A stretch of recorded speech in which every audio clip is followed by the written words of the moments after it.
ngizotethela uXolile Mbatha, i-head boy yesikole.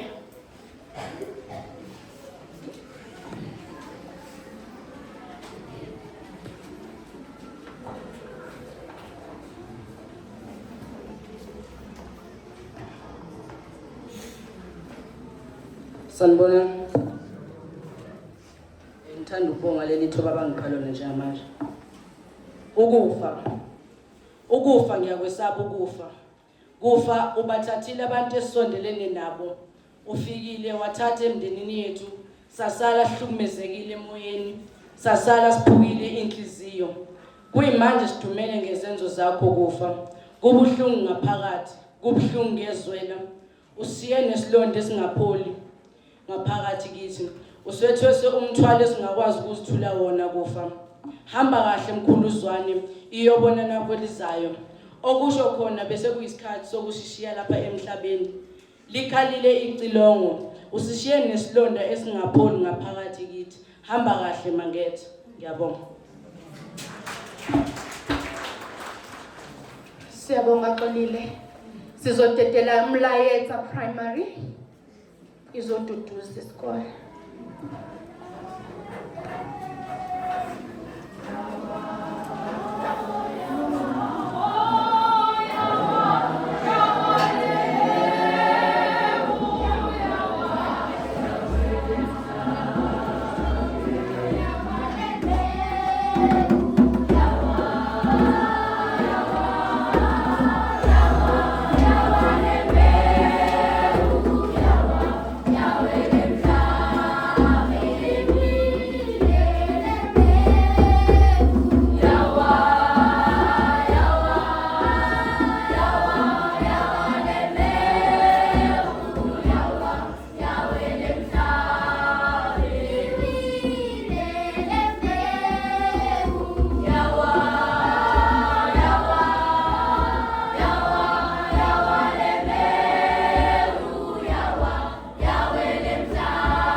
bese ngibingelela ngathi abakazwane nabakakhumalo.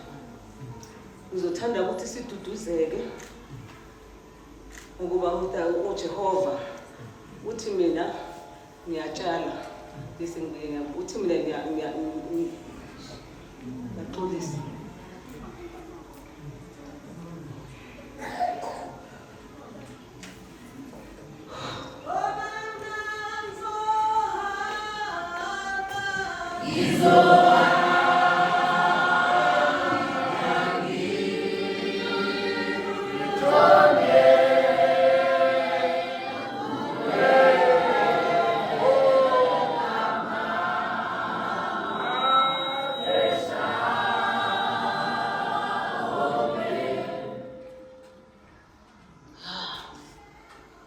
Hlalani nilindile ngoba isikhathi nomzuzu anisazi. Usho uJehova. Cela ukuthi udana lithalale ngoxolo usisi wakho omdala ukhulumayo. Yebo siyazi ukukhona iziginqeginqe zomhlaba. Kodwa konke masithi kubuyeleni kuNkulunkulu. Ayikho indlu enganithi. Zonke izinto ziyanetha. Uzothanda ukududuza umfazi wakhe. Lithi duduzeka sisi wami. Ungene ekhaya sasemncane kakhulu. Bese ngiduduza nabantwana bakhe. Bese ngiduduza nabodade bethu. Lithi makaduduzeke. Ngiyamkhumbula. Yazi bekathi makalapha kwami. Athi makajuka. Ajuka nabantwana bami. Athi nina nile khona ukuthi makathanda ukuthi makakhuluma abagware athi bagware lo munye wentombazana. Athi Tumi wena esikolweni boyimgundwane. Amagundwane bakunyathela umsila. Wathi mistress basinyathela amabhande esikole. Athi mina aphinde uthi Tuma yona mara mkhulu athi hey mara wena malume uyathanda ukukhuluma athi ngokugware futhi wena Tumi. Athi yazi mina le time ngike ngihamba isikolo le ngaphasa esikoleni bangipha ama right. Athi mabaqeda lapho bathi hamba Joseph Zwana athi hayi mina ngihamba isikhathi eside ngizange ngisavuke. So ngiyamkhumbula ngalezo zinto lezi bengithi mangimcala mangifika ekhaya ngithi gcoba bengithi chileka athi hayi nase ngithi gcoba ahleke ngithi lelo uyalithanda ngokuthi lethanga usasemncane bokuthi mawula nabantwana bekangabashayi bekathi ngizogcoba bekathi yena bengasomuntu wempi bekumuntu wamajokes ngamkwatisa manje bekanganawo amagqubu bewumkwatisa manje uphele manje. That's why ngisho ukuthi uNkulunkulu ngicela la ekhona uwamkela umoya wakhe because bekumuntu othulile umuntu onenjabulo othanda ukujabula isikhathi eside. Bengasumuntu ozothi mawulwe naye abe namagqubu athathe 20 years.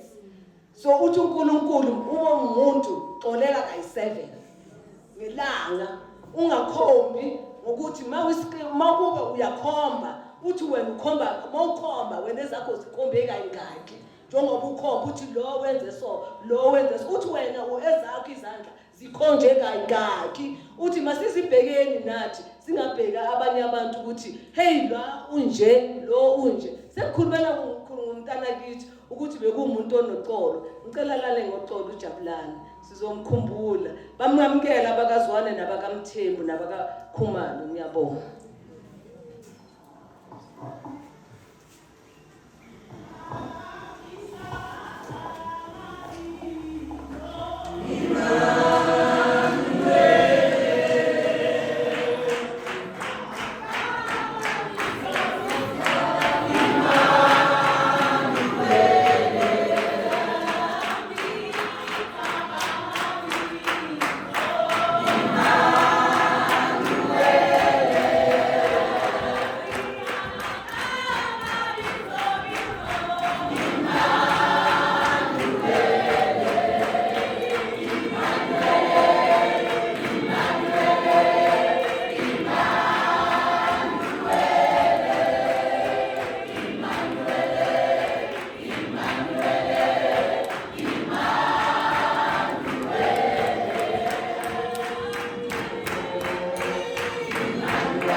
Siyabonga bazalwane.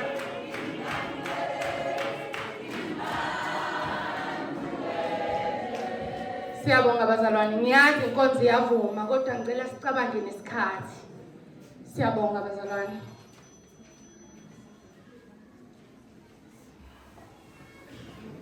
Sithanda ukubingelela phakathi wase-White City, ngibingelela othisha noprinsipala.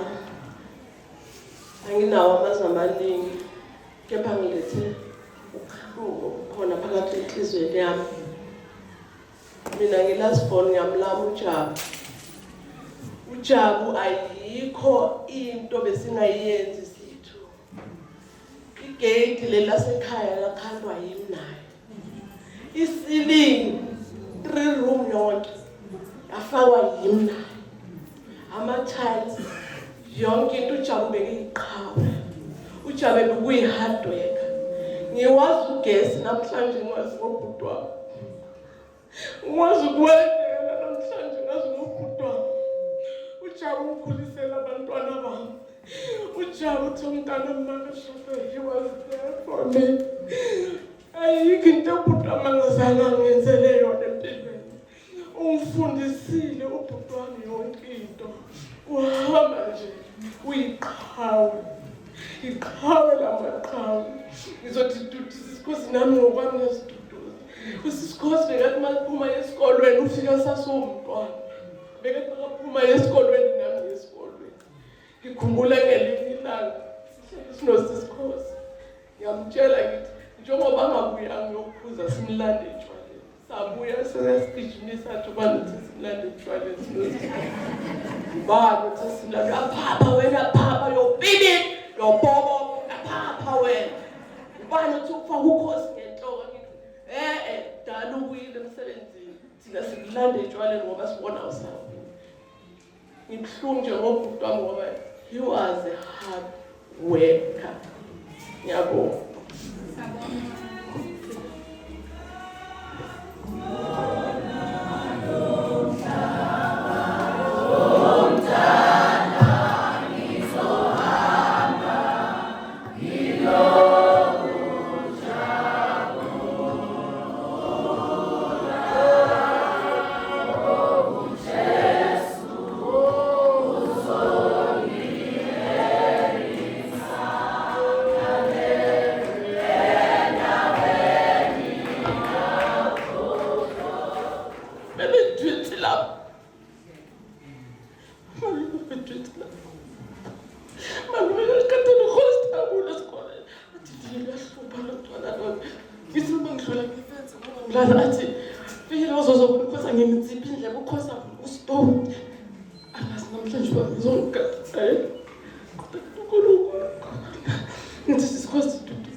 Siyabonga ma bengisacela uzokhulumela amadodakazi.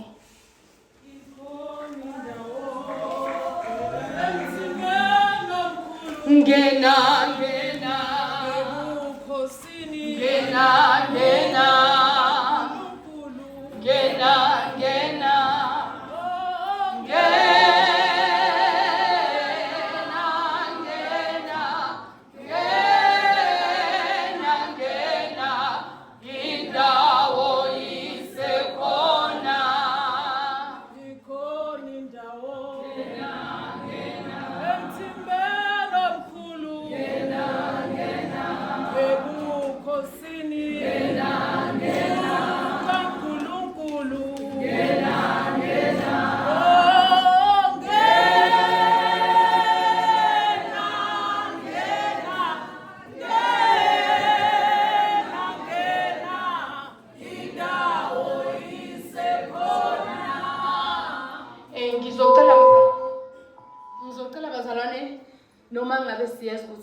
usinga liyavuka.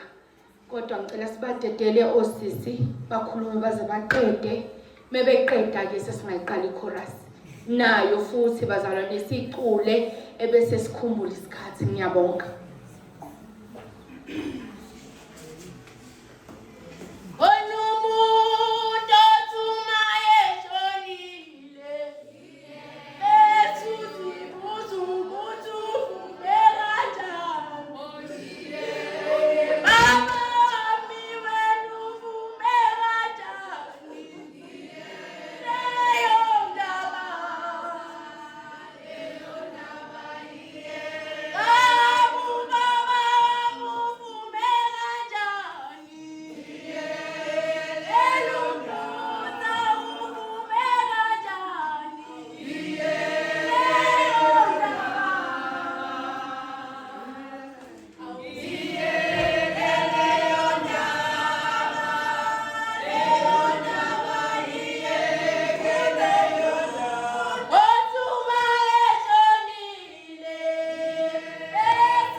Ngibhlungu kodwa ngimile ngiqinile ngoba ngiyazi ngabe ukhona ngabe uthi qina mntanami babusisiwe uthemba labo kuJehova and uJehova uyathembeka njengoba athembisile ezwini lakhe.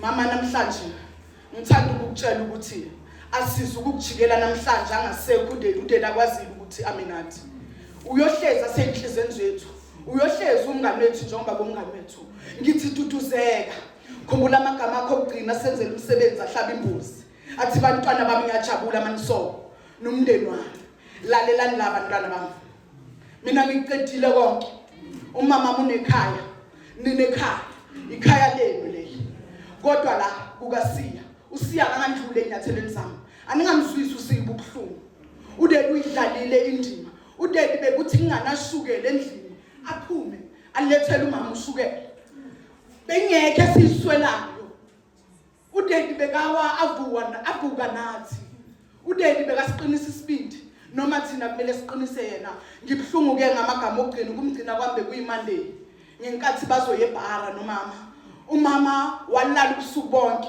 eBhara ngilokhu ngifona after 30 minutes abuza uDeli ku background ubani loyo ugcina athi hayi ngitshela ukuthi alale manje ngizoba right because umama athi hayi sisamele basam access abo doctor bafike emfulo clinic umama athi hey gcina kuyabheda mara uNkulunkulu kho ahlale ngilokhu ngimfonela athi emfulo hey gcina emfulo bayahluleka bathi sihambe siyebheka emlangeni ebheka emlangeni bathi imbhedi igcwele athi gcina sesiyeBhara manje ngithi hayi mama useduze kakhulu manje eBhara ithi ngirequest athi mama khuleka ngilambile angifakanga jezi mara ngizoba right ngithi mama ithi ngilethele ijezi ke nokokudla athi ngizoba right athi tshela abofifi lapha endlini ukuthi ni right uDeli uzoba right ngithi mama ngiyawuzwa umoya wakho nawe emoyeni awukho right athi ngizoba right hayi umama sekafona athi hayi bayangijikisa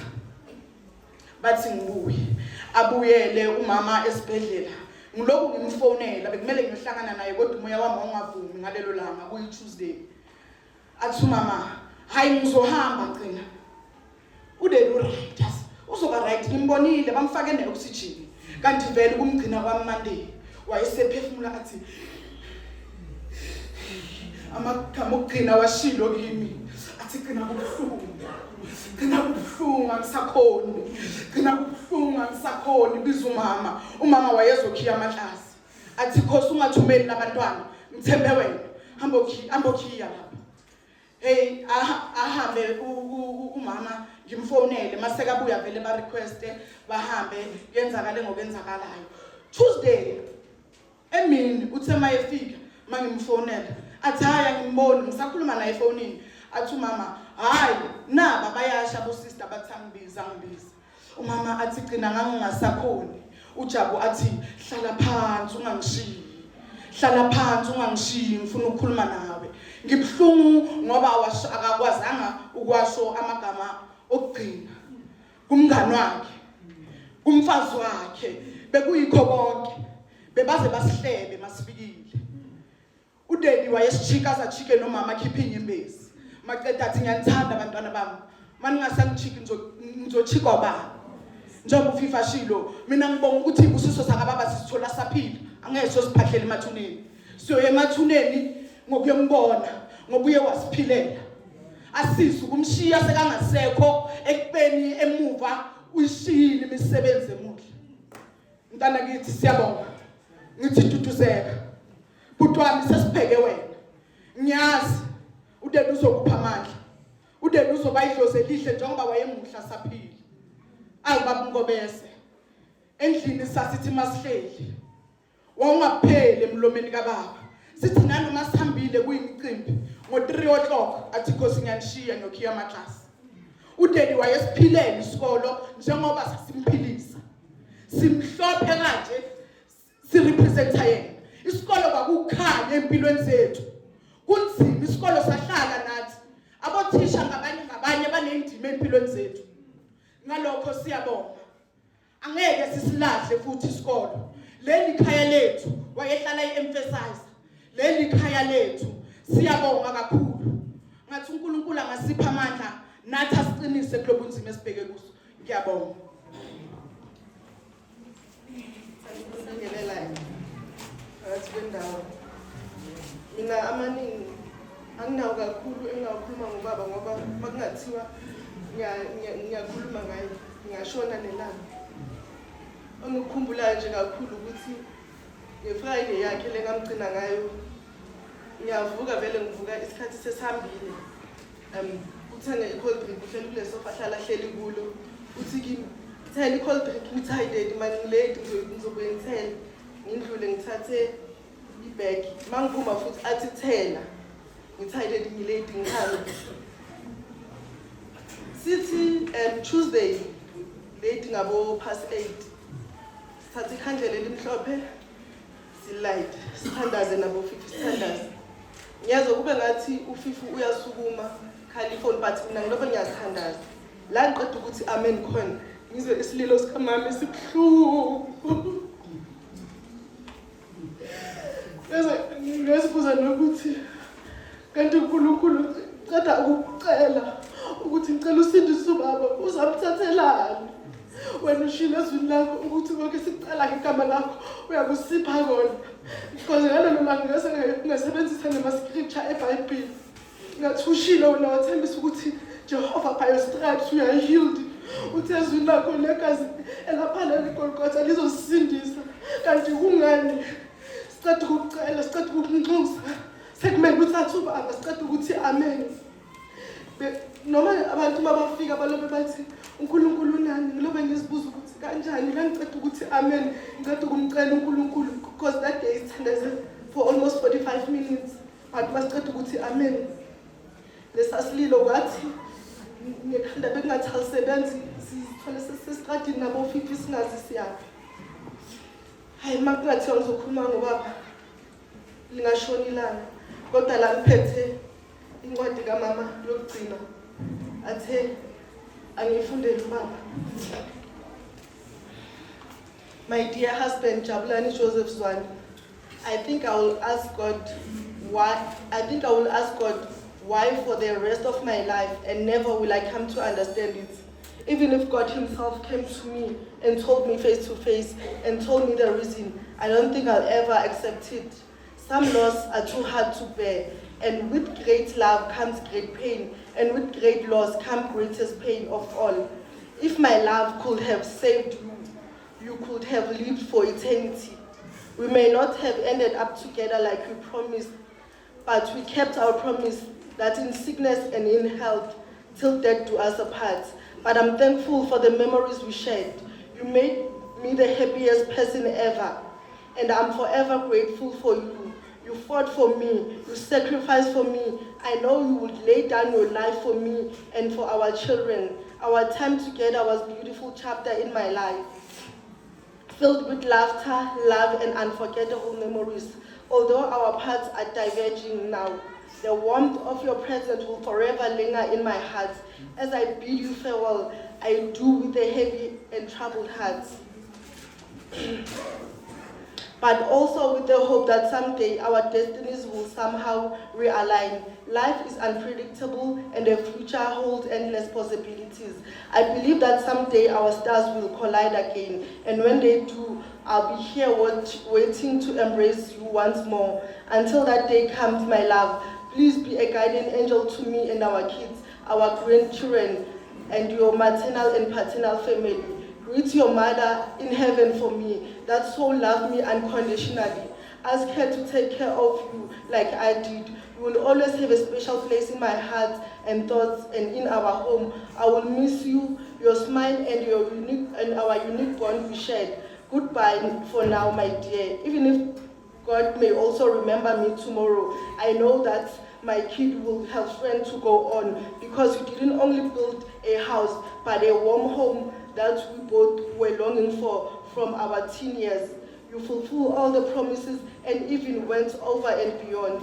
Love you always. Lala ngoxolo, Zwane Mangethe, Linda Mkhonto, uMafavuke, Zigodo kaPhikela, uZwane okadlangelayo. Phansi wena wadlela emkhumbini wezinyamazane, edla inhlamvu yezinkomo zamadoda, mfenzi, intshosho.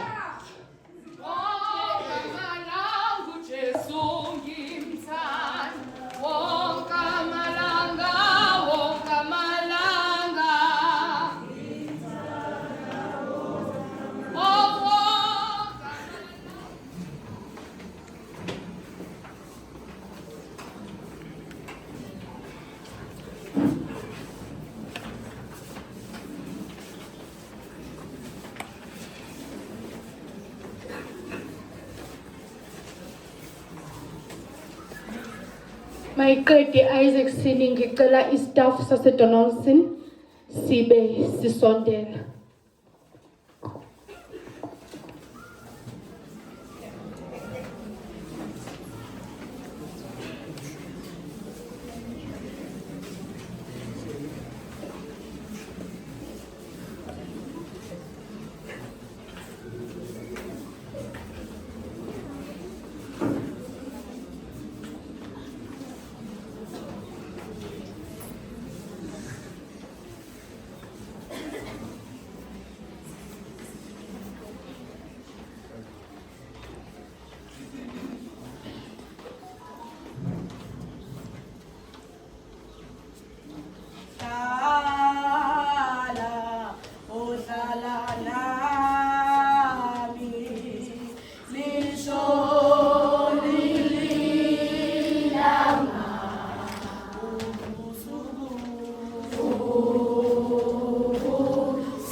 Isaac Sin sizotetela ubaba uGeorge Khumalo.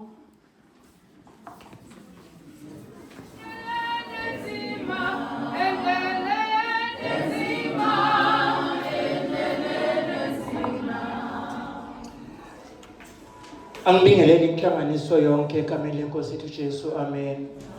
Ngibingelele isikolo sonke, othisha, ngibingelele umphathi wesikole, amen. Bazalwane, ngiyacabanga ukuthi senizwile igama lami omila umfundisi uKhumalo Siphiwe khona la endaweni. Ngizocela nje ngingachithi isikhathi basekhaya, ngicela nje ukuhlonipha kakhulu isikhathi somphathi wohlelo ngoba nami nje ngincengisisiwe manje ke mawuncengisisiwe ungadli isikhathi somuntu okuncengisisile ngoba kusho ukuthi ke usuke songasahloniphi, amen. Ngizothi kumndeni wonke wakwaZwane, ihlobo, isikole, ngizothi kumama, ngizocela niduduzeke basekhaya. Ngiye ngathi kwenye indawo ngicela ungilalesise kahle. Ngiye ngathi kwenye indawo mangikhuluma kuyo ngathi ukube uNkulunkulu wethu waye uNkulunkulu ongahlelekanga wayezokwenza lokho ukuthi laphaya eHome Affairs, yabona eHome Affairs laphaya mawuqeda ukuthola umntwana or mawuqeda ukushada laphaya eHome Affairs bakunikeza i-birth certificate, and then yokuthi lo uzalwe ngale date le, and then ke bese ke uyahamba. Kodwa ukube uNkulunkulu wethu wayengahlelekanga basekhaya, uNkulunkulu wayengakwenza lokho ukuthi laphaya eHome Affairs mawuqeda ukuthola umntwana bese bathi kuwe hlala kancane, linda i-death certificate yakhe. Usoyitholile i-birth certificate yakhe kodwa linda i-death certificate yakhe. Into wawuzoyenza wawuzothi Nkosi yami uphume eHome Affairs uphethe ngapha i-birth certificate yakhe, uphethe i-death certificate yakhe, wawungeke waconcentrate kwi-birth certificate yakhe kodwa wawuzoconcentrate kwi-death certificate yakhe. Wawuzokumohlela ekhaya uyibheka, hey Nkosi yami useselelwe amalanga ayi-10, uthi mawuhleli naye uyibheka, hayibo sekaselelwe amalanga ayi-3, angazi ukuthi wawuyoba njani. Kodwa lelanga leli uNkulunkulu walifihla. Wawuyothi mawushada nomuntu, Nkosi yami uNkulunkulu athi thatha nayi iNkosi yami i-marriage certificate, thatha nayi i-death certificate yomyeni wabo unkosikazi wabo. Wawungeke u-enjoye nomshado loyo, wawuyohlala naye uthi mawumbheka, hey usezohamba ngokwami sekaselwe yi-2 days, sekaselwe yi-24 hours. Kodwa ngoba uNkulunkulu wethu ehlelekile akafunanga ukwenza lokho. Basekhaya ngicela nje ukunika lamazwi amafushane, ngingabi mude, ngizothi basekhaya nangamazwi laphaya uHezekiya uchapter 24, ngicela nje ukubheka uverse 16 nje kuphela lapho ithi khona ndodana yomuntu bheka ngiyasusa okunqanelekayo emehlweni akho ngesishayo, kepha awuyudabuka awuyukukhala, nezinyembezi aziyikwehla. Khona lamazwi lawe ngiwathanda isingisi kule ndaba le, uthi uNkulunkulu ngiyakususa okunqanelekayo emehlweni akho. Khona le version lena ethi I will take away the person you love most.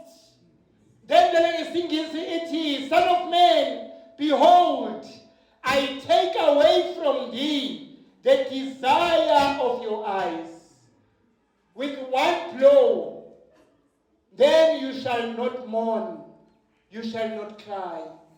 Uthi uNkulunkulu basekhaya ngalamazwi amafushane ngiyakususa okunqanelekayo. Mama, uthi uNkulunkulu bayikhuluma kuwe, mina uNkulunkulu ngiyakususa the person you love most. Ngiyakususa mina uNkulunkulu mayethi mayithi ngiyakususa, that means angikucela permission yakho, angikucela ipermission yabangani bakho, angikucela ipermission yabantwana bakho, angikucela ipermission yabasebenzi osebenza nabo, kepha uNkulunkulu athi mina I will take away the person you love most. Ngiyabona ngiuNkulunkulu ukuthi uyamthanda, umthanda kakhulu, umthanda the most, and then mase ngizomthatha angikucela imvume yakho, angikucela ipermission yakho. Basekhaya ihlobo zethu zihambile, singcina ihlobo zethu eziningi sezihambile emhlabeni, kodwa uNkulunkulu mayesusa somebody in your family akacela ipermission yakho, akacela ipermission yabangani, akacela ipermission Nkosi yami hayi ihlobo zakho, kodwa athi ngiyakususa okunqanelekayo. Lo muntu lo othanda ukumbona, lo muntu lo amehlo akho othi mawuvuka ekseni yena ntambama mayehambile uthanda ukumbona, ngizosusa yena loyo. Yilawo nje amazwi basekhaya, ngithe mangena kule nkonzo le basekhaya ngathola amazwi ukuthi engiyengabuka legama lelithi ubabuzwane igama lakhe bekungujabulani. Ngahlala emehlweni ingqondo yami yahlala kule gama elithi Jabulani. Uthi bewazini ukuthi umuntu uyigama lakhe. Le gama lakhe lithi Jabulani, angazi ukuthi walinikezwa principal wami engakanani, angazi ukuthi wayemncane kangakanani, kodwa wanikezwa igama elithi Jabulani. Lathathwa igama lakhe laphoswa kwi-future yakhe emncane kakhulu. That means igama lakhe fanele mndeni libanjwe yilo manje. Akusona isikhathi sokujabula lesi, kodwa ngenxa yokuthi yena ube ngujabulani, mndeni simele ukujabula. Nalobu buhlungu bungenile, kodwa igama lakhe bekungujabulani. Hayibo injabulo yakhe, ukujabula kwakhe makugcwalise umndeni. Hayibo ukujabula kwakhe kunqobe ukufa, kunqobe usizi lokufa, ngoba igama lakhe bekungujabulani. Siyabonga. Masango,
Siyabonga Donaldson, ngizotetela umphathi wami ubaba uNgobese.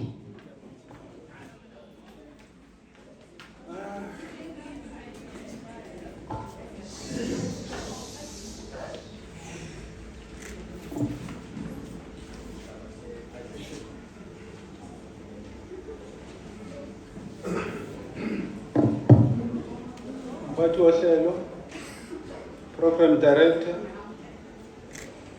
SLP members, bazali, othisha, oprincipal abakhona la ngaphakathi, izihlobo esinazo, abangani, abafundi bethu yize sebehambile ngokuhluka kwabo, izikole ezinathi. Madam Reshma in her absentia, she was supposed to be here, angazi ukuthi kwenzeke njani. Mhlambe ukubambekile. Umndeni wakaMangethe, ngiyanibingelela igama lenkosi yethu. Amen. La ngizokhuluma ngaMangethe. uMangethe umngani wami. Ake ngiyibeke nje ibe clean. Lo baba ubefana nomfowethu. uMangethe bengithi noma ngisekhaya. Ekhaya kithi seNyokasela.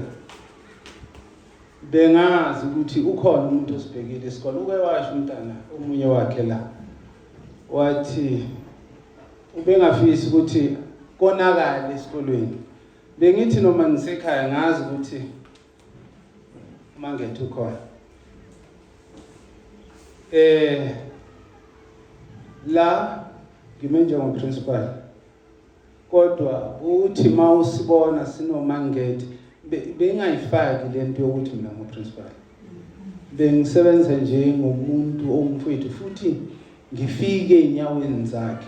Ubungasithola la esikolweni ama-Saturdays sizoshisela sizokwenza umsebenzi eminingi yahlukene. Ngibhale kanje le program le speech. Ukumazi uMangethe kumazi nini.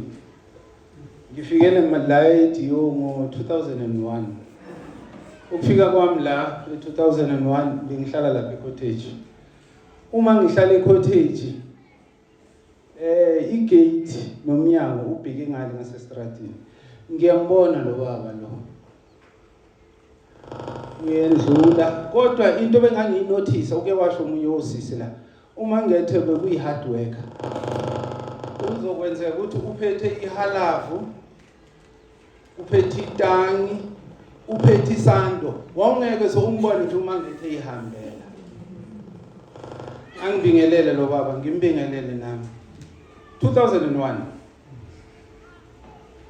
kuthe ngo 2019 kuyoba nesimo ke sefamily.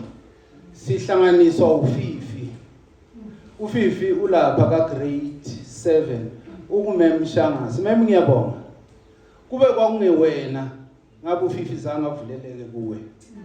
uFifi wafika kumemi wayibeka itori ababhekene nazo kuyifamily. Ngeke ngisayikhuluma bayikhulume 2019 she was doing grade 7. So sathi mase sihlangene team ya SMT sathi no ngeke ingane yethu le ene lo mntwana uwenza yonke into usmart futhi naseklasini wenza into ngibafundisile bonke abantwana bakuMangethe badlulile la kimi esandleni. So bonke babright. Ngithi mina no. Asizamile SMT sithi asibabuyiseni ngaphakathi esikoleni bazosibhekela isikole. Uma ngethe akasebenzi, umama mangethe akasebenzi, pho lengane izophila kanjani? Sabathatha sibafaka ngaphakathi esikoleni. Lapha e-cottage kunamanzi, kune-electricity, awukhokhi. Uzohlala lapho uzama impilo. Nangempela bahlala bayizama impilo zakhula ingane. Zithe bese ikhulile ingane zakaMangethe ngokuthi nasi isimo asisihle. Sahlela noMemzulu umama Mangethe akasebenzi. Akayikhishini. Kuze azokwazi ukondla izingane zakhe. Kwahamba kwaphela umsebenzi wasekhishini. Yiphi indlela maMzulu esiyenzayo manje? Akeze ngaphakathi esikoleni umama azodayisa. Nga create post mina ukuthi athole umsebenzi. Nangempela ngabhala amapheshanyana sine SMT sawahambisa e-district. Bafike bayi-approve. Bathi ngoba bese makukhona ipost, nansi ipost uthi uyangithi ushoda ngomuntu ozokusiza esikolweni. Akekho umuntu engangimcabangile. Bafika baba baningi. I'm sure 10 kathatha uMangethe. Why ngithatha uMangethe? Uzakwazi ukukhulisa lezingane. Wangena uMangethe last year ngoDecember ubeqeda unyaka epermanent. Ehola full salary. Ekwazi ukuthi labantwana bakhe nonkosikazi akwazi ukuthi abakhulise ngendlela efanele. So usebenzile ke nathi ke kuze kwafika lesimo sokuthi uNkulunkulu amthathe. Kodwa umthatha uNkulunkulu uMangethe bese nophahla. Ubesephumile esikoleni. Uzile futhi kimi esikoleni kwenomama bazobona. Bathi siyabonga bese ukuthi ningasijudge. Kuba ukujudge umuntu.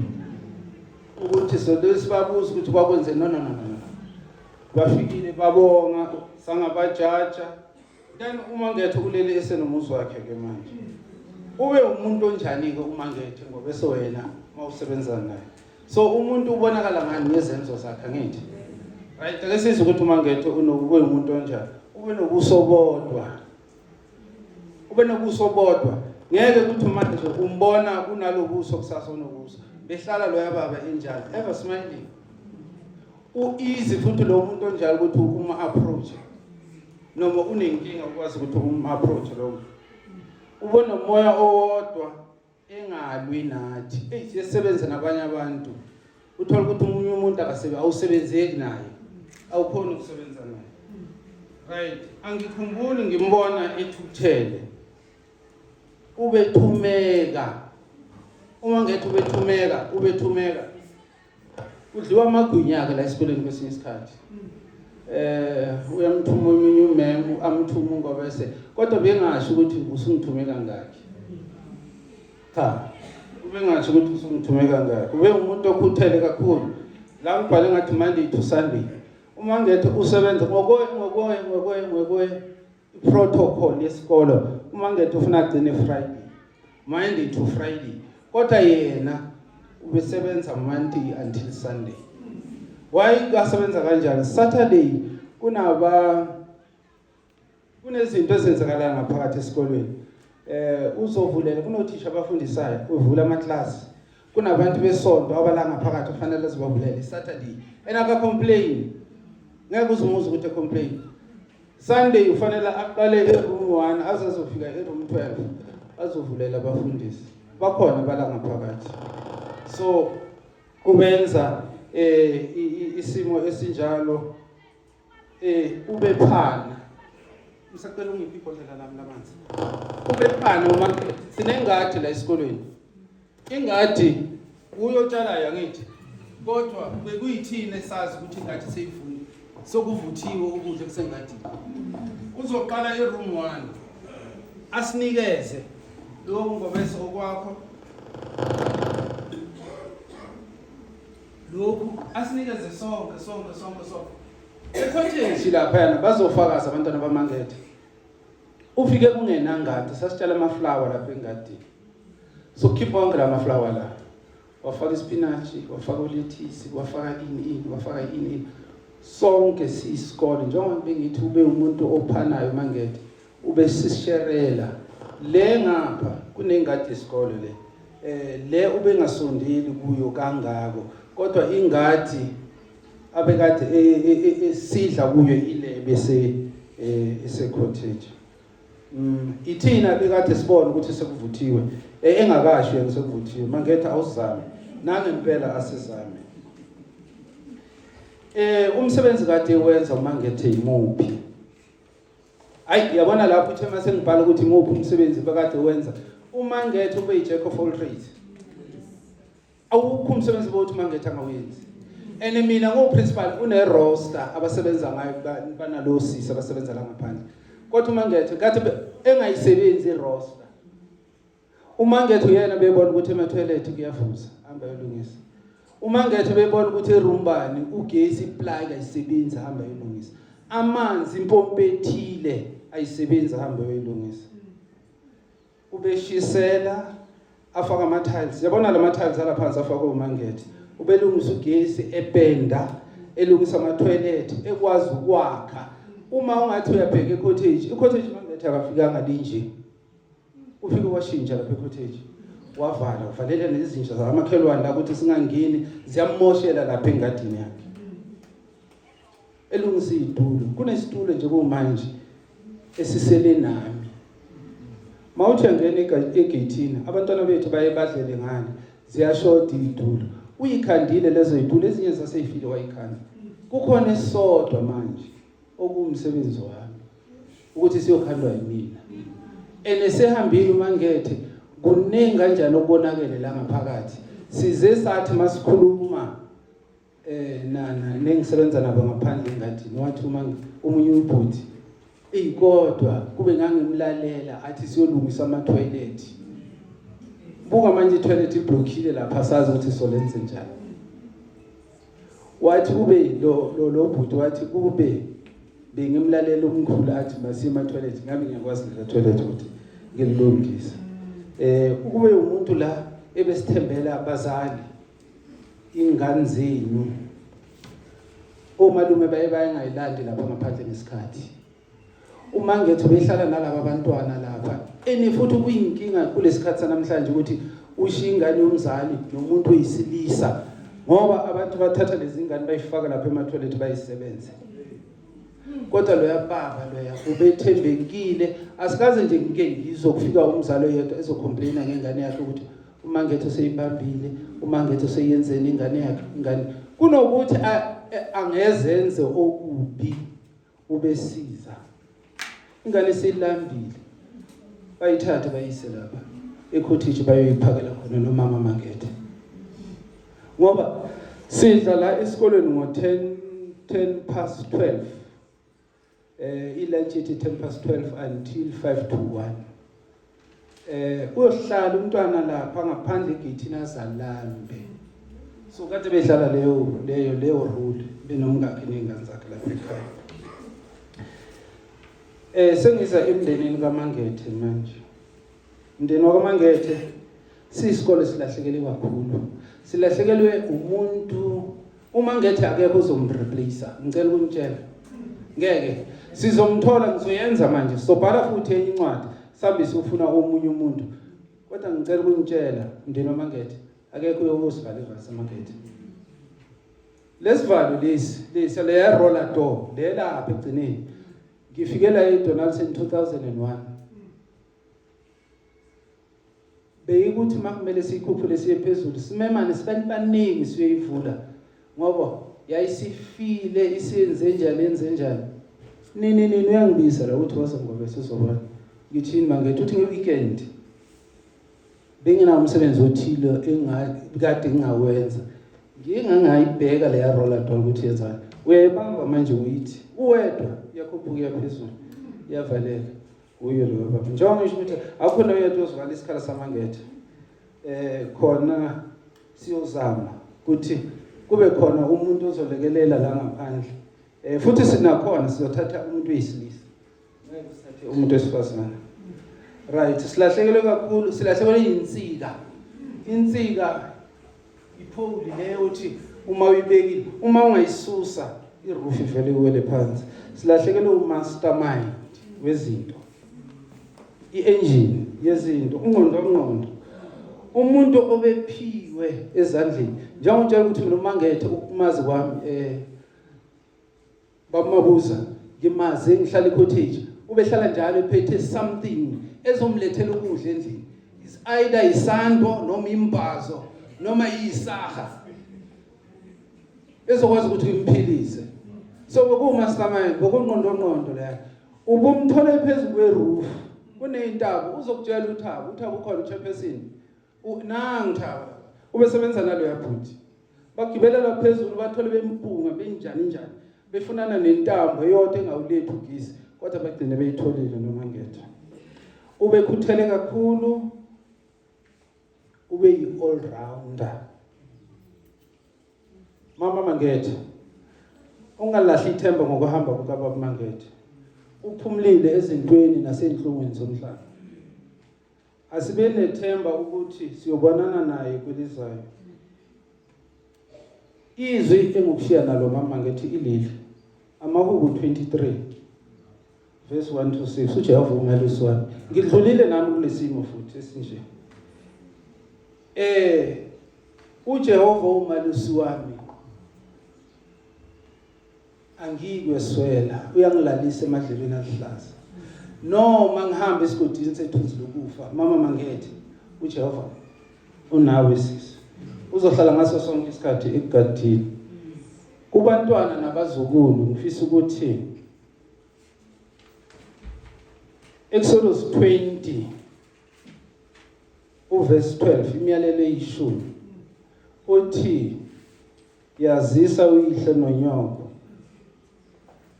ukuze izinsuku zakho zibe zinde ezweni. Uma kuthi yazisa kusho ukuthi bantwana baMangethe hayi ukuthi njengoba ubaba sehambile sokumele umama sidlale ngaye. Umama usesekhona usemele bani? Usamele uBaba Mangethe. Okuhle kade nokwenza uBaba Mangethe esakwenza ku times ngo2 manje. Uma ukuthi benimhlonipha umama Mangethe ngo times 1 yenzani kube times 100. Nimhlonipha umama Mangethe bantu bami. Ningathi ngoba ubaba eselele nizenzele umathanda kube kampunzi idle mina. Umama usamele ubaba. Phephisana ontshosho abahle. Phephisana oMangethe. Sithi isiZulu alwehlanga olungihli. Abanye abantu baye banga understand lento lokuthi alwehlanga olungihli lusho kuthiwa. Kusho ukuthi lento enenzekelele nina bakaMangethe namhlanje ayiqali kaZwane. Yenzekile kaNgobese, yenzeka kaDlamini, yenzeka nakuThilisi, ayiqali kimi. Phephisana bantu abantu, uNkulunkulu uyapha, uNkulunkulu uyathatha futhi. Yiso leso sikhathi. Ngibonga kakhulu na kuzikole eseyifikile la ngaphakathi zasenzela umculo. Ngibonga kakhulu bafethu nomphakathi nabazali bonke labantu abakhona abazile bazosisingatha. Ngicela ukubonga kakhulu kuwa kaNgobese. Thank you very much Procom Director. Ngiyabonga sisi. Sengidle nesikhathi sakho. All right, ngiyabonga.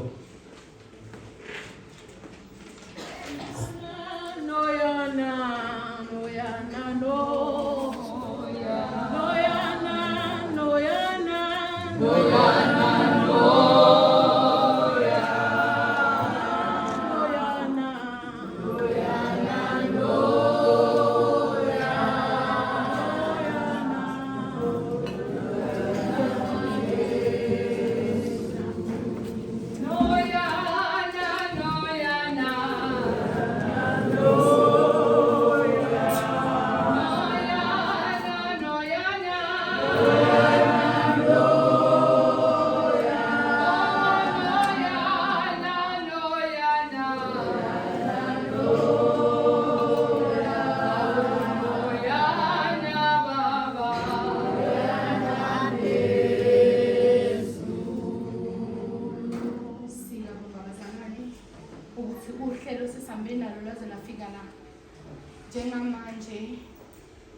Ngizocela nje siphakame sonke. Cela siphakame sonke.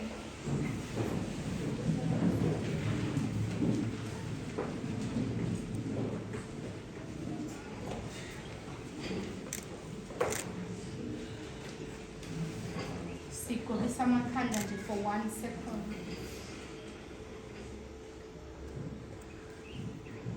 Ngiyabonga. Ngizodedela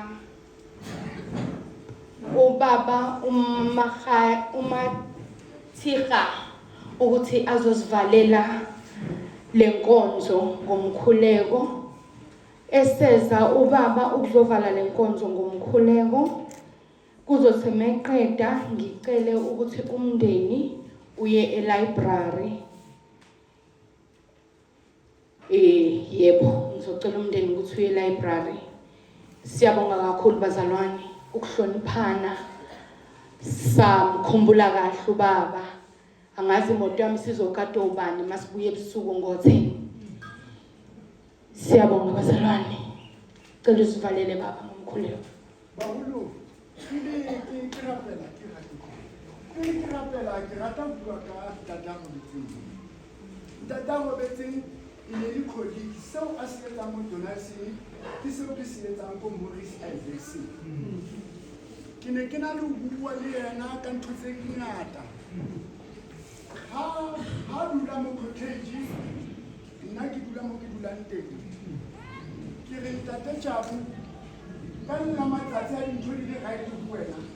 Batlela bana ba hao ntlo ya ko ha bo bona. Kobane mohlang tate Ngobese a tlohang, principal o tla kena a ka se batle ho etsa the way tate Ngobese a etsang ka teng. Ka re batlela bana ba hao tulo, ba be proud of daddy o ba letse. Baholo, ntate o na rata ho texana. Texa wona dipolitiki.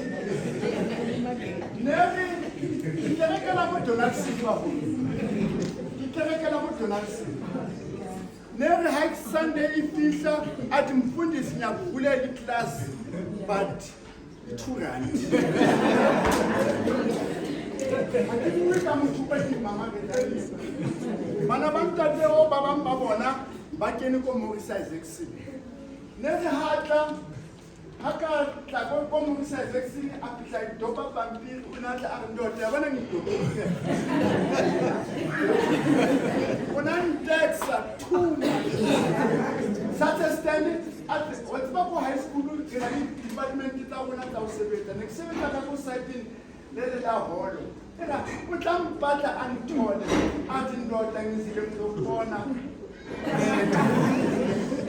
bua ka motho o a ke mamaretse yena le mo ke dulang teng o na tseba ke dula haufi le Morris nna ka re ha ka feta pela Morris Isaacson ke di weekend ndota o yazi ai se ke tla and nna sa batle tšhelete less than 5 rand 10 rand ya ho ya ho ne ke mo fa hobane re seo re leng sona ba bang re bontate today ka ba ke na dithuto tsa ntate pele ntate o a kena mo Donaldson o nona le ntate na sebetsa mo ba ke ntate Mazibu gale di ene di need di ka yeko intse e need androta a monna la usebenza khona uthande umsebenzi wakho wabona kwa high school hona bana ba kwatlisana jwale ka bana ba kwa high school re ba re tina hona le mo moradi wa a re tina mare la nyeza Morris ntate ona ba holo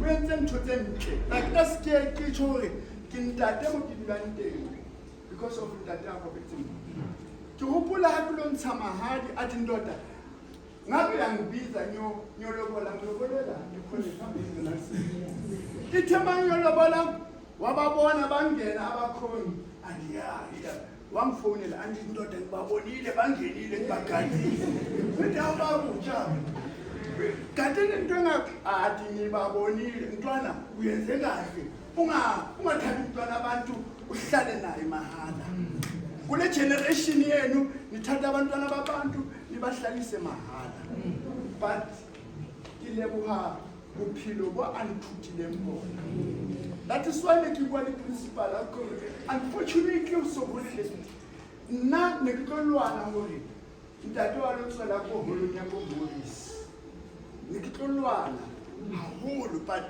principal a re ndoda sekulate manje siyabonga lento uzoyenza but we are saying to the family sidise ha mama gore Bible ke bana e re ke ntate wa dikhutsana ke ntate wa bahlolohadi yo re mo rapela mo tshepahala sidise ha mawaka sidise ha bana ba ntate jabu ya leboa a re emeng ka maoto ya ke etse so MC I think